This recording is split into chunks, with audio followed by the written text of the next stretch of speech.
Hello दोस्तों, welcome to true IAS and PCS. Upendra Singh की discussion को दोस्तों कंटिन्यू करते हैं। आगे की टॉपिक पे जाने से पहले मैंने आपको बताया था दो बॉक्सेस हैं हमारे यहाँ पर, ठीक है। और जैसा कि आपको पता है वर्ड टू वर्ड हम डिस्कशन करते हैं और हर एक बॉक्स से या कोई भी चीज़ जो आपको लग सकती है कि ये टाइम वेस्टिंग या फालतू है, लेकिन हम उससे कुछ ना कुछ एक्सट्रैक्ट करने की कोशिश करेंगे। देखो, जब मैं इस बॉक्स को पढ़ रहा था, ये जो टॉपिक है, कुछ खत लिखे थे एलेक्जेंडर कनिंघम ने, जो कि आर्कियोलॉजिकल सर्वे ऑफ इंडिया के साथ जुड़े हुए थे। उन्होंने एक आर्कियोलॉजिकल सर्वे ऑफ इंडिया के अपने दोस्त को और जो उनका असिस्टेंट भी था उसको कुछ खत लिखे थे। अब खत को पढ़ना बेसिकली, अगर आप पहली बार देखोगे बॉक्स को फर्स्ट ग्लैंस में, अगर आप ये सिर्फ हेडिंग देखो तो आपको लगेगा बेकार सी चीज़ है। इसके अंदर वैसे तो कुछ काम का नहीं है, लेकिन कुछ फैक्ट्स हैं। लेकिन फैक्ट्स के अलावा एक एनालिसिस है। वो एनालिसिस जो है, मैं आपको उसकी जिस्ट दे देता हूँ। देखो, आज के समय में अगर मैं आपसे पूछूं कि आर्कियोलॉजिस्ट जो होते हैं, जब वो किसी भी साइट पे खुदाई करने जाते हैं तो क्या उनको कोई दिक्कतें होती हैं या फिर कोई प्रॉब्लम्स आती हैं? तो अगर मैं उन प्रॉब्लम्स को आपको कंपैरिजन करने के लिए दूं एज कंपेयर टू ब्रिटिश जमाना जब चल रहा था, 1875 1850s का जब ये टाइम चल रहा था, उस टाइम पर जब आर्कियोलॉजिकल सर्वे ऑफ इंडिया की टीम 1870s 1880s में खुदाई करती थी, और आज जो सिनेरियो है हमारे सामने 2025 का जो ज़माना है, उसमें डिफ़िकल्टीज किस में ज़्यादा होंगी? तो ऑब्वियसली आपका आंसर होगा पास्ट में। अब इससे ना एग्जामिनर एक क्वेश्चन बना सकता है कि आर्कियोलॉजिस्ट को शुरू में अंग्रेजों के टाइम पर जब archaeological survey of India establish हुआ था तो किस प्रकार की डिफिकल्टी आती होंगी। ये बेसिकली एलेक्जेंडर कनिंघम इस बंदे को, जिसका नाम है JDM बेगलर, इसको जो खत लिख रहा है ना, ये अपनी दुख भरी दास्तां उसको बता रहा है, एक प्रकार से उसको प्रेम पत्र लिख रहा है। और उन्हीं खत को लिखते हुए ना अपनी बड़ाइयां भी करेगा बीच बीच में। लेकिन हमें क्या है कि कुछ इंपॉर्टेंट फैक्ट्स हमें जानने को मिलेंगे जो कि हमारे UGC नेट में, स्टेट PSC में और UPSC में काम आ सकते हैं, और बहुत बेहतरीन फैक्ट्स हैं यहाँ पर, ठीक है। और आर्कियोलॉजिकल सर्वे ऑफ इंडिया की उस जमाने के अंदर जब अंग्रेजी हुकूमत विराजमान थी भारत के अंदर, क्या दिक्कतें आती थी खुदाई करने में, उसको हम यहाँ पर जानने वाले हैं, ठीक है। ध्यान से समझना। तो टॉपिक सिंपल है, लेटर्स फ्रॉम एलेक्जेंडर कनिंघम, जो उसने कुछ खत लिखे थे एक अपने दोस्त को, और जो कि आर्कियोलॉजिकल सर्वे ऑफ इंडिया में उसका असिस्टेंट भी था, जिसका नाम था JDM बेगलर। इसके बारे में जानते हैं। देखो, खुदाई करने की जो प्रक्रिया है भारत के अंदर, अगर हम जाकर देखें ये प्रक्रिया कब शुरू हुई, तो इसका जो सेंचुरी पीरियड हमारे सामने आता है वो आता है 19वीं शताब्दी। मतलब कब कुछ ऐसे लोगों को क्यूरियोसिटी जागी कि जब भी हम किसी टेक्सचुअल सोर्सेज के अंदर कुछ चीज़ों को पढ़ते हैं तो उसके अवशेष को ढूंढने के लिए हम प्रोमिनेंट साइट्स और लोकेशंस पे जाना पसंद करेंगे जो कि उन टेक्सचुअल सोर्सेज के अंदर दे रखे हैं। अब जो टेक्सचुअल सोर्सेज को पढ़ते हैं उसको आप जानते हो, हज़ारों बार हम डिस्कस कर चुके हैं, वो होते हैं स्कॉलर्स, जिनको हम कहते हैं हिस्टोरियंस, ठीक है। अब हिस्टोरियंस पढ़ भी ले और खुदाई भी कर ले जाकर, ऐसा तो पॉसिबल नहीं है। तो उसके लिए एक नई ब्रांच आती है जो कि हिस्ट्री के साथ एसोसिएट होती है, दैट इज आर्कियोलॉजी। तो आर्कियोलॉजी कितनी पुरानी है भारत के अंदर? 19वीं शताब्दी के अंदर इसका आरंभ हुआ था। ये वाली बात आप याद रखना। टू बी प्रिसाइज, आर्कियोलॉजी तो एक फील्ड है, लेकिन इसके लिए जो एक प्रॉपर डिपार्टमेंट था आर्कियोलॉजिकल सर्वे ऑफ इंडिया का, आर्कियोलॉजिकल सर्वे ऑफ इंडिया के नाम से, वो उसकी स्थापना कब हुई उसको हम जानते हैं। एलेक्जेंडर कनिंघम जो था, ठीक है, ये इंडिया का पहला महारथी माना जाता है, अंग्रेजों के जमाने का था ये। He was considered as India first professional archaeologist. और जब archaeological survey of India ASI का गठन हुआ, कब हुआ? 1871 में, ठीक है। तो ये इसका पहला डायरेक्टर जनरल था। ये वाला फैक्ट तो आप सब भी ईशा जानते ही हो गए ना, NCERT वगैरह से हजारों बार पढ़ा होगा। तमिलनाडु में पहला डायरेक्टर जनरल जो ASI का था वो एलेक्जेंडर कनिंघम था। दूसरा फैक्ट आपके लिए है कि ASI की स्थापना कब हुई थी? 1871 में। अब स्टूडेंट्स मुझसे पूछते हैं, सर ऐसे फैक्ट इंपॉर्टेंट है क्या ईयर वगैरह वाले? देखो, UPSC के लिए तो नहीं है, टू बी क्लियर। ये ईयर्स वगैरह के चक्कर में UPSC में मत फंसना। लेकिन स्टेट PSC अगर आप दे रहे हो, जैसे Uttar Pradesh public service commission exam के अंदर या UGC नेट हिस्ट्री के पेपर के अंदर, ऐसे क्रोनोलॉजिकल ऑर्डर जो होते हैं कि ये इंस्टीट्यूट कब स्टैब्लिश हुआ, कब नहीं हुआ, वो उसके ईयर्स नहीं देते हैं। वो कहते हैं इसको क्रोनोलॉजिकल ऑर्डर में लगाओ। तो वहां पर आपको मतलब मोटा मोटी पता होना चाहिए। और कभी कभार कुछ ऐसे इंस्टीट्यूट भी हो सकते हैं जो कि जैसे ये 1871 में स्टैब्लिश हुआ ASI, archaeological survey of India, तो 1870 में कोई इस्टेब्लिश हुआ होगा, 1871, 1872, 1873, तो आपको पता होना चाहिए इसका प्रिसाइज डेट, प्रिसाइज ईयर 1871 में स्टैब्लिश हुआ था आर्कियोलॉजिकल सर्वे ऑफ इंडिया। ठीक है, खैर ये तो ASI के बारे में और अलेक्जेंडर कनिंघम के बारे में कुछ जर्नल बातें हो गई, कुछ फैक्चुअल बातें हो गई। अब अलेक्जेंडर कनिंघम की जो अचीवमेंट्स हैं जब वो डायरेक्टर जनरल बना ASI का, ठीक है, तो उस अचीवमेंट्स के साथ साथ कुछ लिमिटेशंस भी थी जो कि वो बताता है कि जब हम लोगों ने मिलकर ASI का गठन करा, आर्कियोलॉजिकल सर्वे ऑफ इंडिया का गठन करा, तो खुदाई करना वेरियस साइट्स पर जाकर, लोकेशंस पर जाकर इतना आसान भी काम नहीं था जितना सुनने में और जितना सामने वाले को समझने में लगता है। ये किसी की भी सोच और समझ से परे था। वो अपनी दिक्कतें बताएगा, अब रोएगा खत लिख लिख कर इसको, अपने दोस्त को, JDM बेगलर को, ठीक है, और उसी से हमें निकालना है, जिस्ट एक्सट्रैक्ट निकालना है कि ASI को क्या दिक्कतें आती थी शुरुआती दौर में, अंग्रेजों के ज़माने में, जब वो खुदाई करने के लिए जाते थे। ठीक है, और इसके ऊपर हम क्यों रिलाई कर सकते हैं, क्योंकि ये जो दिक्कतों को हाईलाइट करने वाला जो बंदा, ये कोई ASI का मामूली बंदा नहीं बता रहा हमें, ये उसका डायरेक्टर जनरल बता रहा है, और वो भी पहला डायरेक्टर जनरल अलेक्जेंडर कनिंघम। ठीक है, तो इन सारे अचीवमेंट्स को और लिमिटेशंस को हमें मद्देनजर रखना होगा, ऐसा राइटर हमसे कह रहे हैं यहाँ पर, क्योंकि इंडिया उस टाइम पर, हमें भूलना नहीं चाहिए कि एक ब्रिटिश कॉलोनी था, है ना, और उस टाइम पर इतने मेजर इक्विपमेंट्स नहीं थे, टूल्स नहीं थे। वेरियस साइट्स पे अगर आपको पता लग गया है कि आपको यूपी में, MP में, बिहार में कहीं जाना है, और हम यूपी MP बिहार सबकी यहाँ पर बात करने भी वाले हैं इस पर्टिकुलर बॉक्स के अंदर, तो ट्रैवलिंग में क्या दिक्कत आती थी आर्कियोलॉजिकल सर्वे ऑफ इंडिया की टीम को। ठीक है, तो ये डायरेक्टर साहब हमें खुद बताएंगे यहाँ पर कि उन्होंने क्या क्या प्रॉब्लम फेस करी। अब इनके जो ये लेटर हैं, काफ़ी सारे सालों तक आर्कियोलॉजिकल सर्वे ऑफ इंडिया को, हिस्टोरियंस को पता नहीं थे। बात है साल 2005 की, ये तो मैं आपको जनरल बात बता रहा हूँ, ये कोई पैराग्राफ याद करने वाला नहीं है, कि विक्टोरिया मेमोरियल हॉल जो कि कोलकाता के अंदर है, वहाँ पर जो है विक्टोरिया मेमोरियल हॉल में जो उनकी टीम थी आर्कियोलॉजिस्ट की, उन्होंने कुछ हैंड रिटन लेटर्स जो है वो प्राप्त करे, जिसको अलेक्जेंडर कनिंघम ने अपने आर्कियोलॉजिकल असिस्टेंट और फ्रेंड, जिसका नाम मैं आपको बता रहा था, JDM बेगलर को लिखे थे 1871 से लेकर 1886 तक। ये वाली बात सिर्फ सुनने वाली है, कोई नोट्स वोट्स बनाने वाली, कोई लिखने वाली, याद करने वाली नहीं है, लेकिन आप उसकी समस्या को समझ सकते हो उस चीज़ से। अलेक्जेंडर कनिंघम की मैं यहाँ पर बात कर रहा हूँ कि JDM बेगलर को या किसी भी बंदे को उसने जो लेटर लिखे, लेकिन यहाँ पर बात हो रही है कि अलेक्जेंडर कनिंघम ने जो JDM बेगलर को जो लेटर लिखे, आप उसकी परेशानी को समझ सकते हो कि उसकी दुविधा कितनी बड़ी रही होगी इस पर्टिकुलर टाइम पीरियड के अंदर, 15 साल के अंदर, कि उसने इस 15 साल के कार्यकाल में अपना रोना गाना जो मचाया विद रिस्पेक्ट टू आर्कियोलॉजी, उसके कंटेक्स्ट में, उसके संदर्भ में उसने 193 लेटर्स लिखे कम से कम, to tell the story of the history of Indian archaeology in 1870s and 1880s in the words of Cunningham himself. यानी कि वो खुद लिख रहा है, और वो भी मैंने आपको बताया यहाँ पर, ये हैंड रिटन लेटर से उसने खत ये सारे के सारे JDM बेगलर को, अपने फ्रेंड को, आर्कियोलॉजिकल सर्वे ऑफ इंडिया के असिस्टेंट को, खुद लिखे थे अपने हाथों से।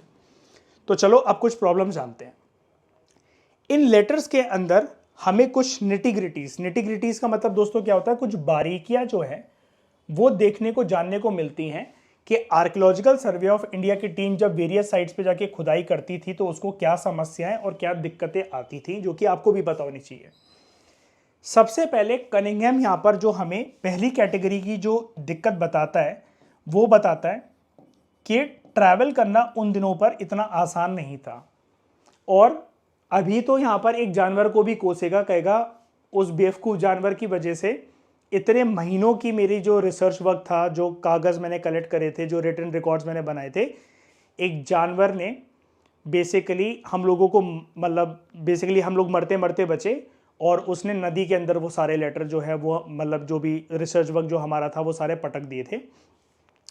ट्रैवलिंग के कंटेक्स्ट में ये वो वाली बात ये करेगा। ठीक है, तो कनिंघम जो है वो बताता है कि कभी कभार वो घोड़े के ऊपर और हाथी के ऊपर ट्रैवल करता था जब उसको वेरियस आर्कियोलॉजिकल साइट्स को एक्सकवेट करना होता था। अब ये तो डायरेक्टर साहब थे, तो ये अच्छे जानवर के पीठ पर बैठकर जाते थे उस पर्टिकुलर साइट पर।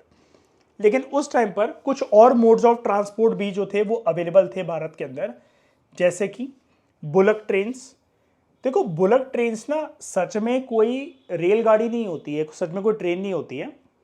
बेसिकली होता क्या है, जो बुल्स होते हैं या काउज, आप ऑक्सिन्स या कुछ भी मान लो, भैंस वगैरह, तो यहाँ पर मान लो कि ये बुलक 1 है, 2 है, 3 है, ऐसे करके ना आप साथ में सबको लेकर जाते हो और उसकी एक चेन बनाकर लेकर जाते हो, ठीक है।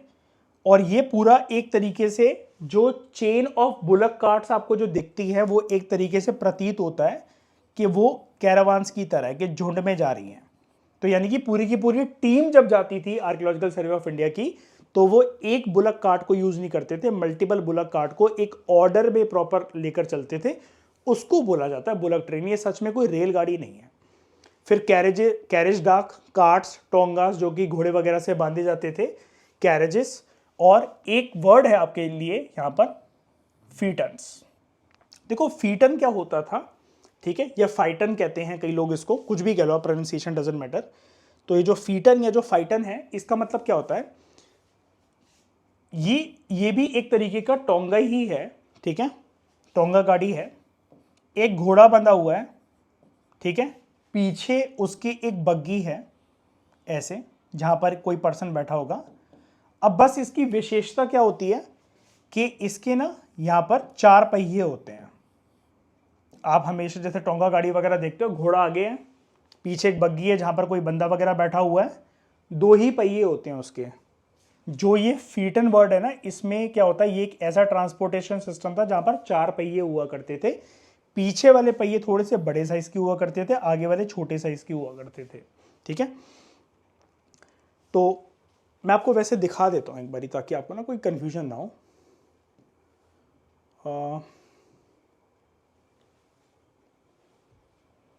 हम यहां पर लिखते हैं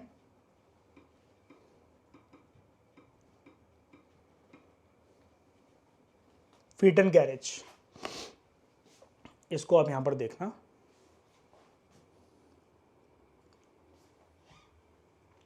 ये देख रहे हो आप, 4 पहिए, ठीक है, यहां पर है 1, 2, 3 और 4।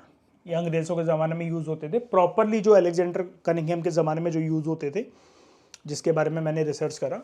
तो देवर, पीछे के पहिए बड़े हैं 2, आगे के छोटे हैं, ठीक है, और आगे घोड़ा बंधा होता था जो कि इसको लेकर जाता था। तो देवर डिफरेंट मोड्स ऑफ ट्रांसपोर्ट, ठीक है। डिफरेंट मोड्स ऑफ ट्रांसपोर्ट में कोई दिक्कत, अंजलि, ईशा, समझ गए सारे, ठीक है। अब वो बताता है कि कभी कभार जर्नी जो है ना, वो एक रिवर को क्रॉस करके भी करनी पड़ती थी। जैसे जो हम ट्रैवल के एलिमेंट की बात कर रहे थे, तो अलेक्जेंडर कनिंघम हमें बताता है कि ट्रैवल कभी कभार ना किसी रिवर को क्रॉस करके भी करना पड़ता था। अब एक पर्टिकुलर साइट पे आप जा रहे हो, बीच में कोई नदी आ गई, क्रॉस तो करके उसको आगे जाना ही पड़ेगा ना आपको, अगर आपको उसको एक्सकवेट करना है, उसको डिग इन करना है, वहाँ पर खुदाई करनी है वहाँ पर।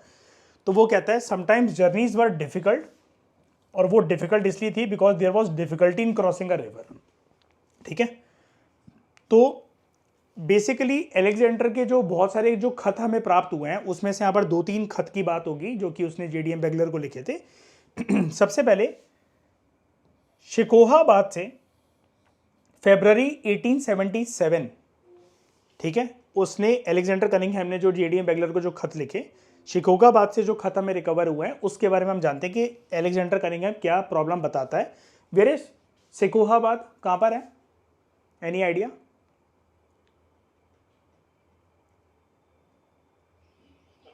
उत्तर प्रदेश, शाबाश। शिकोहाबाद यूपी के अंदर है, ओके। अब देखो कहता है, जो मैं आपको अभी बता रहा था ना कि जानवरों को, मतलब बेसिकली एक वो जानवर को कोसेगा कि उसकी जानवर की बेवकूफ़ी की वजह से मेरा जो पूरा बक्सा था जिसके अंदर मैंने रिसर्च कर रखी थी। जैसे आप ऐसा मानो कि आप अपने एग्जाम के लिए नोट्स बना रहे हो और दिवाली पे या फिर होली पे आप घर वापस जा रहे हो छुट्टियों में, अपने मम्मी पापा से मिलने अपनी नेटिव प्लेस जा रहे हो, रूम लेकर, पीजी लेकर आप कहीं और रहते हो, तो आपने रास्ते में नोट्स ले लिए कि मैं इतने दिन बिना पढ़ाई के नहीं रह सकता या रह सकती, और रास्ते में वो कहीं डूब गया, कहीं खो गया और उसके पीछे कोई एनिमल रिस्पॉन्सिबल है, तो आपको बहुत फ्रस्ट्रेशन जो है वो छूटेगी अंदर से। सिमिलरली अलेक्जेंडर कनिंघम का भी कुछ यही हाल है यहाँ पर, ठीक है।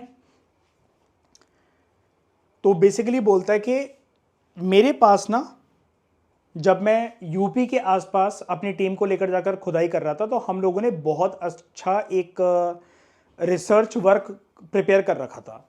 उसको अलग अलग बक्सों में डाल रखा था और बक्सों को नाम दे रखे थे, ठीक है, जैसे बॉक्स 1, बॉक्स 2, बॉक्स 3 ऐसे करके नाम दे रखे थे।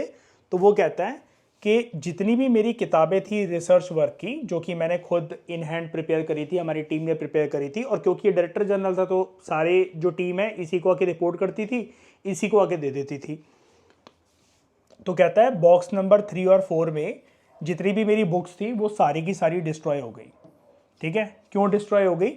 ये भाई साहब कैमल को लेकर जाकर रिवर को क्रॉस कर रहे थे, ठीक है। कहता है कैमल जो है वो एकदम से आसिन रिवर के बीचों बीच में बैठ गया, और मेरे साथ मेरा एक बावर्ची भी था जो कि बिल्कुल मरते मरते बचा, मरा नहीं था। कैमल ने नियरली उसको मार ही दिया था कि कैमल बैठ ही गया था उसके ऊपर, और कैमल नदी में आके फिसल गया, गिर गया, जो भी हुआ होगा। लेकिन वो कहता है बॉक्स नंबर 3 और 4 में उसका जितना भी रिसर्च वर्क था वो सारा का सारा पानी में बह गया। अब दोस्तों एक चीज़ मैं आपको बताता हूँ, आसिन रिवर कहाँ है ये इंडिया में? अगर मैं इसको गूगल पर भी सर्च करूँगा ना, तो इसके बारे में कोई इंफॉर्मेशन है ही नहीं, ये इंडिया की कोई रिवर ही नहीं है। तो एलेक्जेंडर कनिंघम फिर ये कैसे बोल सकता है कि ये मनगढ़ंत कहानियां बना रहा है, या फिर इसने करा क्या है कि यहाँ पर ये हमें आसिन रिवर के बारे में बता रहा है? आसिन तो कोई रिवर होती ही नहीं है इंडिया के अंदर। इसके लिए मैं आपको एक चीज़ दिखाता हूँ पहले, आगे बढ़ने से पहले। बेसिकली ये लेक्चर हमारा आर्कियोलॉजिकल सर्वे ऑफ इंडिया की जो दिक्कतें थी उसके बारे में, लेकिन फिर भी जब आप खुद भी पढ़ोगे तो आपको ये दिक्कत आ सकती है कि आसिन रिवर को आप सर्च कर रहे हो तो आपको वो मिलेगी नहीं, गूगल पे कहीं है ही नहीं, आसिन रिवर होती ही नहीं है असली में। इसके लिए मैं आपको एक चीज़ दिखाता हूँ। एलेक्जेंडर कनिंघम ना, कहने को आर्कियोलॉजिकल सर्वे ऑफ इंडिया का डायरेक्टर जनरल था, लेकिन अंग्रेजी में वीक था ब्रिटिश होते हुए भी, ठीक है। प्रॉपर ना वर्ड्स को इधर उधर कर देता था, अच्छी स्पेलिंग नहीं जानता था लिखना। जैसे इसको प्रूफ करने के लिए एक चीज़ ये देखो, मस्कीटोस, स्पेलिंग क्या लिख रहा है? MUSQUITOES। अब ब्रैकेट में ना यहां पर सिक लिखा हुआ है। सिक का मतलब क्या होता है? अगर आप सिक का मतलब समझ गए ना तो आपको पता लग जाएगा कि आसिन नाम की कोई रिवर नहीं है, और ये मस्कीटो की स्पेलिंग तो है ही गलत। मस्कीटो की स्पेलिंग क्या होती है? MO होना चाहिए ना यहाँ पर, ये तो लेकिन MUS लिख रहा है। तो क्या उपेंद्र सिंह मैम ने मिसप्रिंट कर दिया अपनी बुक के अंदर, या फिर क्या है? नहीं, मिसप्रिंट नहीं हो रखा है। ये जो सिक वर्ड है ब्रैकेट में जो यूज़ करा जाता है, ये पता है कब यूज़ करा जाता है? जब मैं किसी के काम को कॉपी पेस्ट कर रहा हूं, मैंने किसी के काम को, आपके मैसेज को मैंने कॉपी पेस्ट करा, किसी और को फॉरवर्ड करा, मैसेज को पूरा फॉरवर्ड करने के बाद मैंने ब्रैकेट में सिक लिख दिया, SIC। इसका मतलब ये होता है कि भाई मैं तुम्हें सामने वाले की बात प्रॉपर कॉपी पेस्ट करके दे रहा हूं, but do check the message, उसके अंदर स्पेलिंग एरर्स हैं, स्पेलिंग मिस्टेक्स हैं, ठीक है। ये होता है इसका मतलब। जैसे मस्कीटो जो है, उपेंद्र सिंह की मैम जो ये बता रही है कि ये डिट्टो एलेक्जेंडर का जो लेटर था हमने कॉपी पेस्ट कर दिया यहाँ पर, लेकिन स्पेलिंग में दिक्कतें हैं बहुत सारी जगह पर। तो जो दो दिक्कतें हमारी इस बुक के अंदर हैं, एक है मस्कीटो, मच्छरों की स्पेलिंग में, दूसरी दिक्कत है ये आसिन रिवर के अंदर। एक्चुअली में पता है कौन सी नदी की बात कर रहा है? अब आपको एक फैक्ट मिलेगा बहुत अच्छा।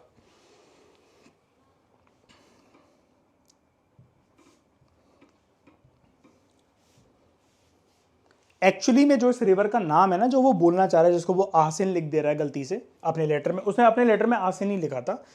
इट इज एक्चुअली अस्सी रिवर। ये एक नदी है यूपी के अंदर, ठीक है। इसको हम ऐसे भी लिखते हैं ASSI, 80 यानी कि 80, या फिर आसी भी लिखते हैं इसको, ASI सिंपल, ठीक है। इसके बारे में बस एक फैक्ट मैं आपको बता देता हूं, ज़्यादा आपको कोई जानने की कोई नीड नहीं है, सिर्फ इतनी सी इंफॉर्मेशन देख लो उसके बारे में। 80 या आसी एक छोटी सी नदी है वाराणसी के शहर में, जो कि उत्तर प्रदेश के अंदर स्थित है ये शहर, ठीक है। अस्सी रिवर या आसी रिवर एक माइनर ट्रिब्यूटरी है गंगा नदी की, ठीक है। और ये एंशिएंट स्क्रिप्चर जो है ये उसके अंदर भी मेंशन्ड है, जैसे पद्म पुराण की किताब के अंदर, मत्स्य पुराण की किताब के अंदर, अग्नि पुराण की किताब के अंदर और कुर्मा पुराण की किताब के अंदर। बस इतना ही आपको इन्फॉर्मेशन जाननी है। और इसमें से अगर कुछ भी जो जानने वाली बात है, बस आप इतना याद रखना, आसिन कोई रिवर नहीं है, वो अस्सी या आसी रिवर है और वो एक माइनर ट्रिब्यूटरी है गंगा नदी की। कहां पर है ये आसी रिवर? यूपी के अंदर। बस इतना जान लो। ये पुराण वगैरह वाली इंफॉर्मेशन भी अगर आप ना जानो तो आपका काम चल जाएगा, कोई टेंशन वाली बात नहीं है। क्लियर हुआ? उपिंदर सिंह के अंदर भी गलतियां हो रही हैं, देखो वो भी हमें ठीक करनी पड़ रही हैं।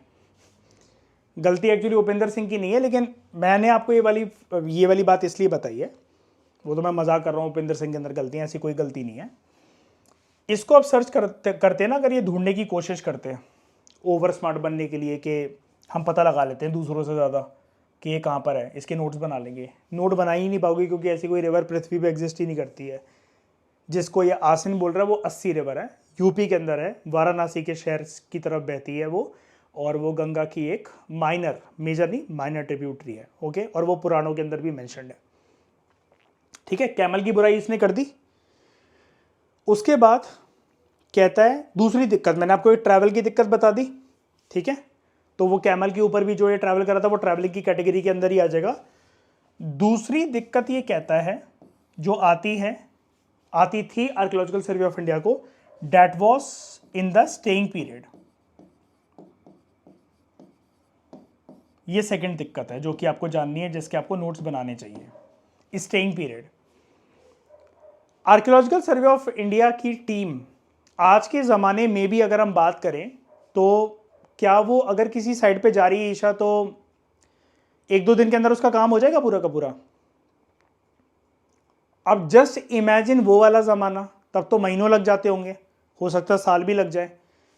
तो एक जगह जो रुकने का जो टाइम पीरियड है, वो दूसरी मेजर समस्या जो कि अलेक्जेंडर कनिंघम अपने खतों में बताता है। वो कहता है कि हमें ना कहीं पर भी जगह, किसी भी जगह को अगर एक्सप्लोर करना होता था, नई जगह पर एक्सपीडिशन करना होता था, तो हमें कुछ इक्विपमेंट्स खरीदने पड़ते थे। तो वो यहाँ पर बेसिकली स्टेइंग पीरियड के साथ साथ आप तीसरी जो दिक्कत लिख सकते हो आर्कियोलॉजिकल सर्वे ऑफ इंडिया जो फेस करता था, दैट वाज फंड रिक्वायरमेंट। देखो आप कहोगे कि फंड कैसे नहीं होगा, इनके पास ही तो अंग्रेज थे सारे के सारे। देखो आर्कियोलॉजिकल सर्वे ऑफ इंडिया एक डिपार्टमेंट है जो कि अंग्रेजों ने बनाया है, राइट। अब उसमें वो सारा का सारा फंड दे ही देंगे ऐसा तो नहीं है। अब जैसे भारत की सरकार के अंतर्गत बड़ी सारी मिनिस्ट्रीज चलती हैं। अब कभी साइंस एंड टेक्नोलॉजी मिनिस्ट्री रोती रहती है, कभी टेक्सटाइल मिनिस्ट्री रोती रहती है कि हमारे पास फंड की कमी है, हमारे पास फंड की कमी है। अब वो सारे जो मिनिस्ट्रीज को संभालने वाले जो उनके राजा महाराजा है, वो है तो मोदी सरकार के लोग ही, लेकिन फिर भी वो फंड को लेकर रोते रहते हैं। तो फेयर तरीके से यहाँ पर फंड नहीं आता था, तो वो यहाँ पर बेसिकली एक पैसों का रोना गाना भी मचाता है, अपने दोस्त को खत में बताता है अपनी व्यथा, अपनी गाथा, कि हमें कुछ इक्विपमेंट्स भी खरीदने पड़ते थे, जैसे रोप्स एंड पेग्स, रस्सियाँ।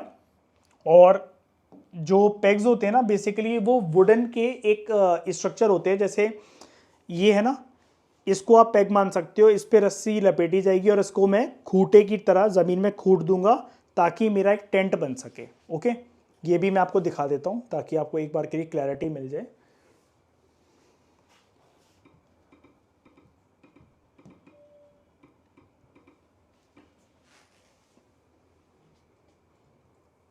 ये देख रहे हो, खूंटा की तरह जैसे ये बंधा हुआ है, रस्सी यहाँ पर, टेंट ऐसे ही लगता है ना।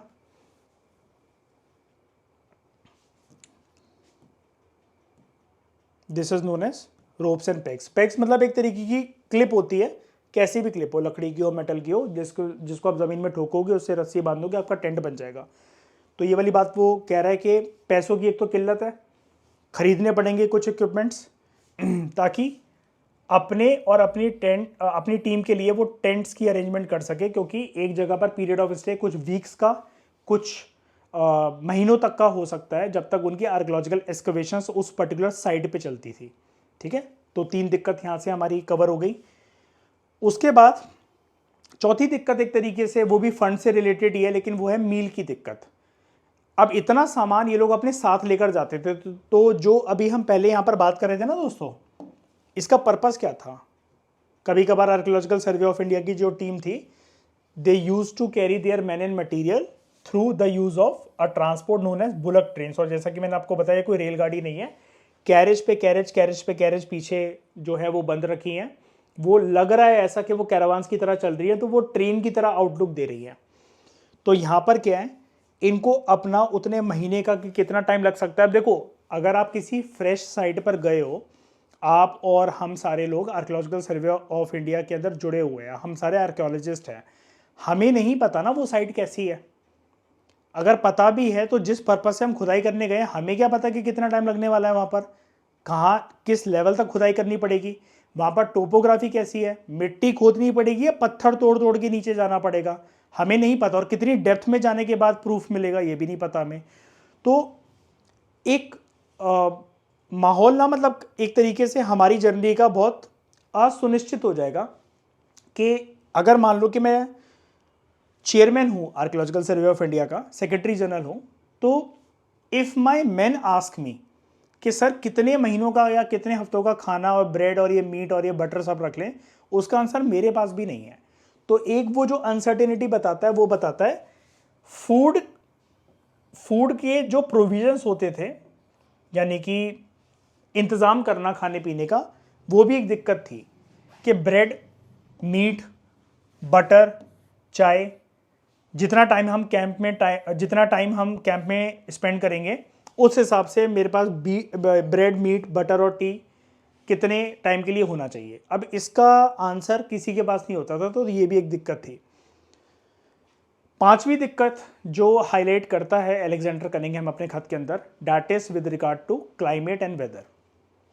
तो वो कहता है वेदर भी काफ़ी बार हमारे टीम वर्क को हैम्पर करता था, क्योंकि अलेक्जेंडर कनिंघम अक्सर हमें बताता है कि आर्कियोलॉजिकल सर्वे ऑफ इंडिया की टीम जो है ना, ये सारे लोग ज़्यादातर, जब एएसआई बना था वो तो ब्रिटिशर्स ही थे, इंग्लैंड से आए हुए लोग थे, भारत की गर्मी को इतना सहन नहीं कर पाते थे, या फिर गर्मी में आप ऐसा कह सकते हो कितनी प्रोडक्टिविटी से काम नहीं हो पाता था। तो उनको बेसिकली जो आपका दिवाली के आसपास का टाइम पीरियड होता है, जो सर्दियों के आसपास का टाइम पीरियड होता है, जनवरी, फरवरी, मार्च तक का जो टाइम पीरियड होता है, मैक्सिमम प्रोडक्टिविटी के साथ ये काम उन्हीं महीनों में कर पाते थे। तो अलेक्जेंडर कनिंघम बताता है कि एक बार की बात है, हम लोग एक्सकवेशन वगैरह कर रहे थे, और ये सिकोहाबाद की बात है जो कि यूपी के इर्द गिर्द, ये जो आसिन रिवर जिसको कह रहा था, अस्सी रिवर, वहाँ पर जब एक्सकवेशन कर रहा था, तो कहता है कि एकदम से जैसे ही फरवरी ख़त्म हुआ तो गर्मी बहुत तेज़ी से बढ़ गई। ठीक है, मैंने फिर भी मैनेज कर लिया, अलेक्जेंडर कनिंघम कहता है, उचेरा तक जाने के लिए। अब उचेरा ना क्या है, उचेरा गाँव है। ये गाँव कहाँ पर है? मध्य प्रदेश के अंदर। ठीक है, कहता है मैं वहाँ तक चला गया। फिर कहता है कि मैं इलाहाबाद भी गया था ट्रेन के माध्यम से, और कहता है वहाँ पर जैसे ही ये गर्मी आई, तो गर्मी से ज़्यादा कहता है मुझे और मेरे टीममेट्स को जिसने तंग करा वो था मच्छरों का प्रकोप। यहाँ पर एक वर्ड दे रखा है, डिवाउड। डिवाउड वर्ड का मतलब, या डिवूर वर्ड का मतलब होता है कि जब कोई स्पीशी बहुत भूखा होता है, कोई भी जानवर, कोई भी प्रजाति जानवरों की कोई भूखी है, या इवन इंसान भी अगर भूखे हैं, और आप जल्दी जल्दी जल्दी जल्दी करके खा रहे हो कि जैसे भाई आपने कभी खाना ना देखा, because you are very hungry for it. तो कहता है मच्छर भाई हमारे पूरे टीममेट्स का ऐसे खून चूसते थे जैसे भाई उनको फ्री का एक खून का तालाब मिल गया हो। ठीक है, और कहता है कि फंड की कमी जब हमारे पास हो जाती थी, we need to wait for the money, के ऊपर से जो अंग्रेजी सत्ता में बैठे हुए जो इनके सीनियर्स हैं, जो पूरा भारत को उस टाइम पे कंट्रोल करे हुए हैं, वो पैसा भेजेंगे और तभी अपने वर्क को आगे कैरी कर सकते हैं। तो बेसिकली एक दिक्कत, जो सिक्स्थ दिक्कत आप कह सकते हो, जो कि फंड की तो है ही, लेकिन एक दिक्कत जब ये फेस करते थे, that was halting of funds, यानी कि काम चल रहा है, पैसा जब तक आ रहा था तब तक आ रहा है, और बीच में एकदम से पैसा रुक गया, there is a halting of funds, तो फिर काम आगे उतना प्रोडक्टिवली प्रोसीड नहीं हो सकता। ठीक है, उसके बाद जैसा कि मैंने आपको इंट्रोडक्शन में बताया था, ये अपनी कुछ तारीफ भी करेगा अपने दोस्त को खत लिखते हुए। दोस्त ये था, ठीक है, जेडीएम बेगलर। ओके, तो इसके अलेक्जेंडर कनिंघम के जो लेटर्स हैं, इसके अंदर बड़ी सारी एक्साइटिंग डिस्कवरीज जो इसने अलग अलग आर्कियोलॉजिकल साइट पे की, जो सामान इकट्ठा करा, अभी इसको एक स्कल्पचर भी मिलेगा, उसकी बहुत प्रशंसा करेगा ये, कि मैंने ढूंढ निकाला है उसको, और मैं सोच रहा हूँ कि मैं उसका फोटोग्राफ भी खिंचवाऊँ ताकि इतिहास मुझे याद रखे, फ्यूचर मुझे याद रखे कि इतिहास में मैंने और मेरी टीम ने इतनी अच्छी अच्छी डिस्कवरीज आर्कियोलॉजिकल साइट्स पर डिगिंग कर कर अर्थ को एक्सकवेट कर कर करी थी। ठीक है, तो 1875 में एलेक्जेंडर कनिंघम जो है बेगलर को एक खत लिखता है और उस खत में अपनी कुछ डिस्कवरीज जो कि उसने और उसकी टीम ने खुदाई करके निकाली थी उसके बारे में बताएगा। अब इसकी इंग्लिश को समझना थोड़ा सा टफ है आपके लिए। क्यों? दिक्कत आपकी नहीं है, दिक्कत है, मैंने जैसा कि आपको बताया कि इसने गलतियां करी हुई हैं, कुछ भी वर्ड को अपने मर्जी से लाइन को या फिर वर्ड्स की हेराफेरी करते हुए, स्पेलिंग मिस्टेक करते हुए उसने लिख दिया है। अब एक लाइन को अगर आप पढ़ोगे ना तो आप इसको कभी नहीं समझ सकते, इजीली नहीं समझ सकते। क्या लिखा हुआ है जो अपने दोस्त को खत में लिख रहा है? I have got a proof that Pataliputra was on the Son, therefore the Son was the Erannoboas of the Greeks as I have always told you. क्या है इसका मतलब? कुछ इंटरप्रिटेशन है, ईशा समझ पाए उसको? है ना, जाटों के लिए तो और भी टफ है ये। नहीं, मजाक कर रहा हूं, बुरा मत मानना, मैं समझाता हूं आपको क्या है ये। बेसिकली क्या है, ये कह रहा है इसने ना पहले पास्ट में कभी जेडीएम बेगलर को बहुत बार बोला होगा। जो इतिहासकार है ना उनके बीच में डिबेट चलती थी बहुत तगड़ी एक चीज को लेकर, जिसका कोई प्रूफ नहीं है। ये जो आप देख रहे हो ना एरानाबाउस या एरोनोबॉस, क्या है ये एरानाबाउस? सुना है इसका नाम कभी? मैंने भी नहीं सुना था। एरानाबाउस ना रोमन्स और ग्रीक्स के टेक्स्ट में आपको एक रेफरेंस के तौर पर यह शब्द मिलता है एरेनाबोआस। रोमन्स और ग्रीक्स अपने टेक्स्ट में, अपनी माइथोलॉजीज में, या रोमन और ग्रीक लोग उनके जो हिस्टोरियंस यहां पर भारत में आए और उन्होंने अपने जो हिस्टोरिकल टेक्स्ट में लिखा एरेनाबोआस के बारे में, they believed that it is a river, it is a river जो कि एक ट्रिब्यूटरी थी, जो कि एक ट्रिब्यूटरी थी किसकी? रिवर गंगा की। लेकिन इसका कोई ठोस प्रूफ मिल पाया है आर्कियोलॉजिस्ट को, हिस्टोरियंस को? आज तक no. It is a debatable topic कि इस नाम की, देखो नाम में तो कुछ नहीं रखा है, वो लोग कुछ भी बोले हमारे देश के किसी भी कोने को चलेगा, लेकिन जिस लोकेशन पर, जिस बहाव के साथ, जिस ज्योग्राफिकल लोकेशन को पिन पॉइंट करते हुए वो बताते थे कि एरेनाबोआस बह रही है यहां से, कौन बताते थे? रोमन्स और ग्रीक्स। उसका हमें कोई प्रूफ नहीं मिल रखा है। इधर के हिस्टोरियंस आज भी मानते हैं कि ऐसा था भारत के अंदर, हमारे हिस्टोरियंस यकीन नहीं करते हैं इस बात पर। तो वो कहता है, एलेक्जेंडर कनिंघम अपने दोस्त जेडीएम बेगलर को खत लिखते हो कि देखो दोस्त, मैं तुम्हें हमेशा बोलता था कि जो पाटलिपुत्र जो जगह है वो एरेनाबोआस नदी के ऊपर स्थित है, जैसा कि ग्रीक्स आज तक हमें बताते रहे हैं अपने हिस्टोरिकल टेक्स्ट के अंदर। और ये वाली बात सच भी है, मैंने इसको ढूंढ निकाला है, प्रूफ कर दिया। वो एलेक्जेंडर कौन से रिवर या कौन से ट्रिब्यूटरी को एरेनाबोआस बोल रहा है? क्या वो सच में एरेनाबोआस है, या फिर ये थोड़ा सा इंक्लाइंड हो गया है, या बात को एग्जैजरेट कर रहा है? कहना क्या चाह रहा है अपने दोस्त जेडीएम बेगलर से अपने खत के अंदर, ये कोई नहीं जानता। लेकिन अगर आपको कल को किसी एग्जाम के अंदर क्वेश्चन आ जाए ना कि एरेनाबोआस ग्रीक और रोमन्स माइथोलॉजी या फिर हिस्टोरियंस के कंटेक्स्ट के अंदर क्या होता है, क्या ये कोई सिक्का है, कोई घड़ा है, कोई गॉड के अवतार थे, क्या है ये? तो बेसिकली ये रिवर है जिसको ग्रीक्स और रोमन्स ऐसा मानते थे कि ये एक ऐसी नदी थी जो कि एक ट्रिब्यूटरी थी गंगा नदी की। ओके, क्लियर हुआ? कोई डाउट गौरव यहां तक? ठीक है। अब दिसंबर 1875 के अंदर ये राजगीर से फिर से खत लिखता है अपने दोस्त जेडीएम बेगलर को। राजगीर कहां पर है? बिहार के अंदर। गुड, ठीक है। अब यहां पर कहेगा, अपने दोस्त को बोल रहा है कि मैंने यहां पर ना 3 दिन बताए राजगीर के अंदर, जहां पर मैंने ना बड़ी सारी जो नई नई केव्स हैं वो ढूंढ निकाली, ठीक है। एंड उनमें से जो 2 केव्स हैं वो बहुत पास है हमारे सत्तापन्नी केव के। सत्तापन्नी केव की इंपॉर्टेंस जानते हो आप? कभी सुना है इस केव के बारे में? नहीं। देखो, सत्तापन्नी जो केव है ना, they belong to Buddhist tradition caves. आप इनको बुद्धिस्ट केव्स कह सकते हो।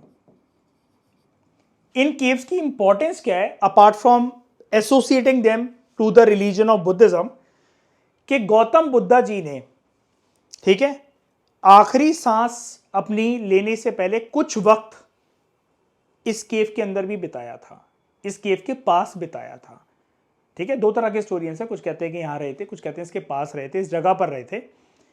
ये इसकी इंपॉर्टेंस है सत्तापन्नी केव की, ठीक है, from the Buddhist point of view. Okay, तो coming back to the words of Alexander Cunningham, तो कहता है कि मेरे जो बंदे थे आर्कियोलॉजिकल सर्वे ऑफ इंडिया की टीम के जो मेंबर्स थे, my men reach your cave from the upper side first, ठीक है। और कहता है कि इस केव के ऊपर 2 रियल केव्स भी थी। रियल केव्स पता है क्यों कहता है? जैसे सत्तापन्नी केव है, अब बुद्धिस्ट मंक्स एंड नन्स जहां पर जाके रह रहे हैं, और गौतम बुद्धा भी अगर माना जा रहा है ऐसा कुछ, उन्होंने आखिरी सांसें अपनी यहां पर गिनी होंगी, तो मयूर मुझे एक बात बताओ, वो केव जो कि जहां पर बुद्धिस्ट और जैना मंक्स एंड नन्स रहा करते थे, वो तो उनको कोई ना कोई राजा, कोई मर्चेंट या ट्रेडर्स का ग्रुप बनवा कर देता था ना, ग्रांट करते थे ना, तो वो नेचुरल केव्स तो नहीं हो सकती, मैनमेड केव्स होंगी, है ना। तो सत्तापन्नी के ऊपर कहता है 2 हमें रियल यानी कि नेचुरल केव्स भी मिली हैं, ठीक है, ऑफ 70 फीट लॉन्ग ईच। लेकिन कहता है कि वहां पर हमारी टीम ने जब सर्च करा ना, तो सत्तापन्नी केव के अंदर तो लोग रहे हैं। अब जब खुद अलेक्जेंडर कनिंघम बोलता है कि लोग रहे हैं वहां पर, तो फिर ये वाली बात ठीक हो जाती है कि गौतम बुद्धा जी और उनके फॉलोअर्स वगैरह यहाँ पर रहे थे काफी टाइम, और गौतम बुद्धा जी ने मरने से पहले कुछ आखिरी वक्त अपना यहाँ बिताया था।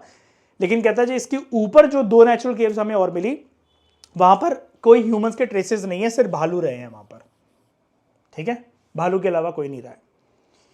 उसके बाद एक तारीफ और करेगा, अपनी लास्ट तारीफ, कहेगा कि मुझे एक ना बहुत बेहतरीन स्कल्पचर मिला है मथुरा के अंदर, ठीक है। और ये वाला खत इसने लिखा था जेडीएम बेगलर को मार्च 1882 में। खत कहां पर लिखा था, कब लिखा था, वो इंपॉर्टेंट नहीं है, कौन सी चीजें कहां से मिल रही हैं, कौन सी लोकेशन कहां पर है, वो आपके एग्जाम के लिए इंपॉर्टेंट है, ठीक है।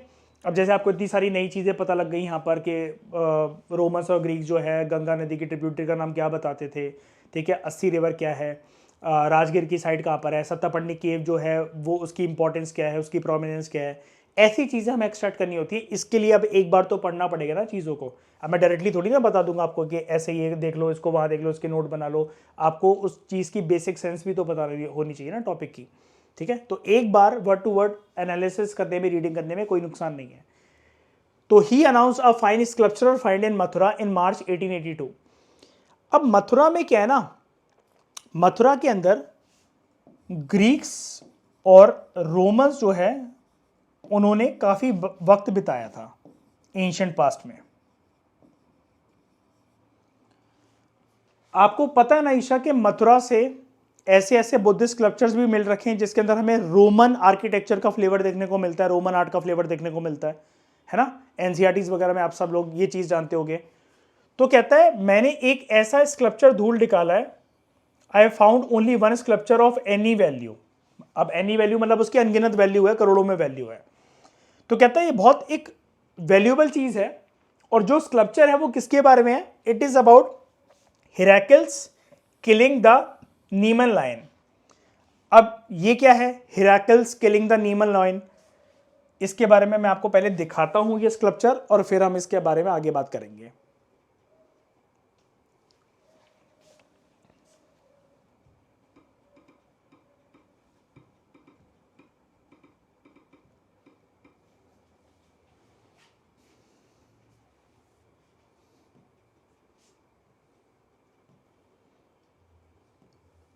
ये तो फोटोज हैं मतलब सारी। हम यहाँ पर आगे मथुरा लिख देते हैं इसके।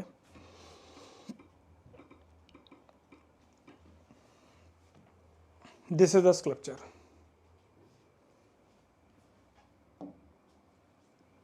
ये जो हिराकल्स है ना,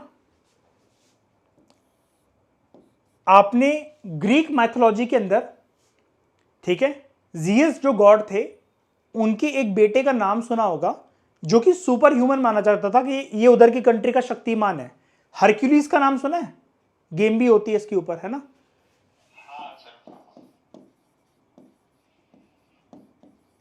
ये हरक्यूलिस है, ठीक है।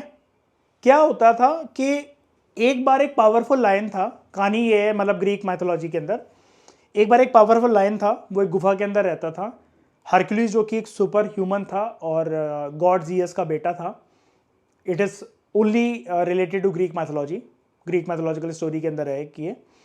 तो उसने गुफा की एक साइड बंद करी हरक्यूलिस ने, हेराकल्स भी बोल सकते हो आप उसको, और उसने फिर इस शेर को, जो कि बहुत आतंक मचाता था, इसको मार डाला था। तो और इस शेर का नाम था नीमन, ठीक है। इसलिए इसको बोला है कि हेराकल्स या Hercules killing the Nemean lion. उसका स्कल्पचर इसको यहाँ पर मिला था मथुरा के अंदर। ओके, तो अगर मैं आपको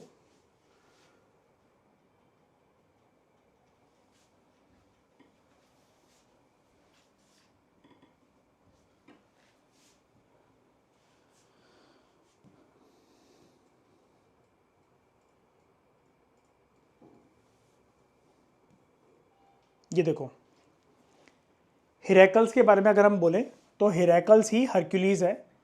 ये एक डिवाइन हीरो है इन ग्रीक माइथोलॉजी। और डिवाइन क्यों, मतलब भगवानों के साथ क्यों जुड़ा हुआ है? क्योंकि ये बेटा था of Zeus, who is a god in Greek mythology, ठीक है। अब यहां पर अगर आप इसको देखोगे, मथुरा स्कल्पचर तो मैंने इसका दिखा दिया आपको। तो वो कहता है उसको एक स्कल्पचर मिला, हेराकल्स किलिंग द नीमन लायन, ठीक है। लेकिन हमारे इंडिया के लोग पता है क्या मानते हैं? ये जो स्कल्पचर है ना, मथुरा कौन से भगवान के साथ एसोसिएटेड है जगह? जन्मभूमि, नॉट जन्मभूमि, लेकिन मथुरा एज अ भूमि कौन से गॉड के साथ एसोसिएटेड है? विष्णु भगवान या कृष्ण जी हम उनको कह सकते हैं, राइट। तो बेसिकली हमारे इंडिया के लोग या इंडिया के हिस्टोरियंस ये मानते हैं कि ये actually Heracles killing the Nemean lion नहीं है। It has something to do with lord Vishnu और लॉर्ड श्री कृष्ण। इसके ऊपर भी डिबेट है। एलेक्जेंडर कनिंघम या ग्रीक्स ने जब इसको देखा तो वो बोलते हैं कि नहीं यार, ये हमारी कंट्री का वो था बंदा, उसी का स्कल्पचर है। और क्या पता ही उसका स्कल्पचर हो भी। 90% मैं आपको बता देता हूं कौन सी बात ठीक है, जिसके ऊपर 90% हिस्टोरियंस एग्री करते हैं, आर्कियोलॉजिस्ट एग्री करते हैं। That is हेराकल्स killing the Nemean lion. वो भगवान विष्णु या भगवान कृष्ण के साथ इस स्कल्पचर को एसोसिएट नहीं करते, क्योंकि अभी आपने देखा जिस स्टाइलिश फिगर, ह्यूमन फिगर के साथ वो बन रखा, अगर वो सच में भगवान विष्णु या भगवान श्री कृष्ण का स्कल्पचर होता तो उनका पहनावा भी उस स्कल्पचर में मयूर कुछ वैसे ही होता ना, भगवानों वाला। वो भगवान तो नहीं दिख रहा है वो आदमी हमें वहां पर जाके, जिस तरीके से पोशाक होती है हमारे भगवानों की। अब सवाल ये उठता है कि ये स्कल्पचर फिर मथुरा में आया कैसे? इसके पीछे रीजन है, जैसा कि जस्ट मैंने अभी आपको बताया, कि ग्रीक्स और रोमन्स ने भारत के अंदर, मथुरा के अंदर बहुत ज़्यादा टाइम स्पेंड करा था। दे कॉन्ट्रीब्यूटेड टू देयर मतलब मथुरास वैल्यूएबल आर्ट, आर्किटेक्चर।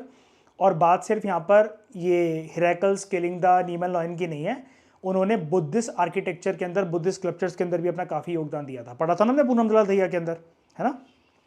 तो करिंगहम कहता है I have the sculpture with me now. उसको बोलता है कि लेटर में लिखता है कि ये अभी मेरे पास है। ये स्कल्पचर लगभग 3 फीट का है, ठीक है।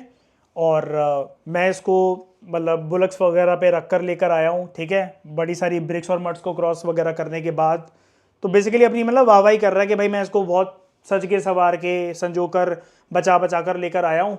और जब मैं शिमला पहुँचूंगा तो मैं इस स्कल्पचर को लेकर जाऊँगा और एक फोटोग्राफर होगा जिसका नाम था क्रेडॉक, उससे फोटो खिंचवाऊंगा, ठीक है। क्रेडॉक वगैरह के बारे में आपको कुछ जानने की कोई नीड नहीं है। अब बेसिकली क्या है, ये जो मैं आपको प्रॉब्लम सारी बता रहा था, ये वाला जो पैराग्राफ है, archaeological survey of India 1870s के दशक में कौन कौन सी समस्याओं से जूझता था, ये पैराग्राफ उसके बारे में है। तो कनिंघम के जो लेटर हैं वो फ्रीक्वेंटली हमें बताते हैं कि मनी और अकाउंट की प्रॉब्लम हुआ करती थी आर्कियोलॉजिकल सर्वे ऑफ इंडिया को, कि ऊपर से अगर फंडिंग नहीं आ रही तो काम रुक जाएगा, ठीक है। ओकेजनली टू फैमिली मैटर्स, मतलब बेसिकली कहने का मतलब ये है कि उसको फिर यार पैसा आर्कियोलॉजिकल सर्वे ऑफ इंडिया को चलाने के लिए नहीं चाहिए ना, अपने घर परिवार को चलाने के लिए भी तो चाहिए, वापस भी तो जाएगा। उसके बाद What stands out in the letter is how the archaeological work was carried out in the midst of frequent illness, जैसे मच्छर वगैरह उसको काट रहे हैं, गर्मी वगैरह सता रही है, तो उसकी और उसकी टीम की तबीयत खराब हो जाती थी, इल हेल्थ हो जाती थी, ये भी एक समस्या है। लेटर हमें ये भी बताते हैं कि जब अलेक्जेंडर कनिंघम अपने सबसे ज़्यादा प्रोडक्टिव ईयर्स के अंदर था, यानी कि जब वो जवान था, तो तब उसको बड़ी सारी फिजिकल दिक्कतें होती थी, और वो दिक्कतें और बढ़ने लगी जैसे जैसे वो ओल्डर होता चला गया, लेकिन उसका जो पैशन था अपने काम को लेकर वो फिर भी रुका नहीं। यानी कि एज अलेक्जेंडर कनिंघम के लिए was a matter of number only, उसकी जो एक्साइटमेंट, क्यूरियोसिटी, जो पैशन था उसके काम करने को लेकर, वो हमेशा उतना ही बरकरार रहा, ठीक है। और उपेंद्र सिंह मैम सोर्स भी अपना खुद ही बता रही है कि ये मेरा ही सोर्स है, मैं नहीं ढूंढा इस वर्क को, ओके। तो ये वाली बात दोस्तों आप याद रखना, इसमें जानने को वैसे तो कुछ नहीं था, लेकिन अगर क्यूरियोसिटी के साथ अगर आप देखो तो फैक्ट्स काफ़ी कुछ थे जो कि आपको बताते हैं कि अलेक्जेंडर कनिंघम ने जब अपने फ्रेंड जेडीएम बेगलर को लेटर लिखे तो उसके अंदर क्या क्या उन्होंने सोचा, ठीक है। अगले लेक्चर में हम बात करेंगे अगले बॉक्स की, that is HD. Sankalia, born for archaeology, he was Indian archaeologist, ठीक है। गुजरात के आसपास इन्होंने एक्सकेवेशंस करी थी, काफ़ी अच्छी एक्सकेवेशंस करी थी, हरप्पन साइट्स की एक्सकेवेशंस के साथ भी ये एसोसिएटेड है, protohistory and prehistoric age के साथ भी एसोसिएटेड है। इनके वर्क को भी हम जानेंगे डिटेल में, उसके बारे में हम दोस्तों बात करेंगे अगले लेक्चर में। इस डिस्कशन में दोस्तों फिलहाल इतना ही। Thank you very much for discussion.